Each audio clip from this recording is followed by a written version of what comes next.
வணக்கம் மக்களே, இது ஒரு அரசியல் சார்ந்த ஒரு பதிவு தான். ரீசெண்டாக நம்ம விடுதலை சிறுத்தை கட்சிகளோட தலைவர் தொல் திருமாவளவன் அவர்கள் மது ஒழிப்பு நடத்த போதாக அறிவிச்சிருக்காரு.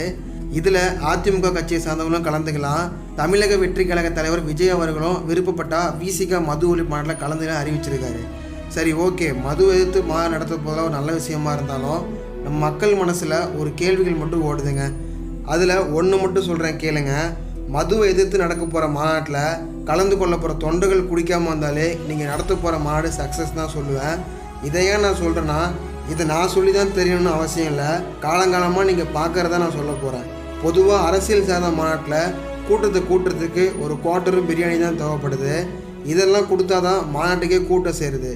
இப்படி இருக்கும் பட்சத்தில் மதுவை எதிர்த்து நடக்க போகிற மாநாட்டில் உங்களை நம்பி மாநாட்டுக்கு வர மக்கள் குடிக்காமல் இருந்தாலே இந்த மாநாடு வெற்றி தான். அது மட்டும் இல்லாமல் இந்த மாநாட்டை பற்றி வரலாற்றிலேயே பேசப்படும். இதை பற்றி உங்கள் கருத்துக்களை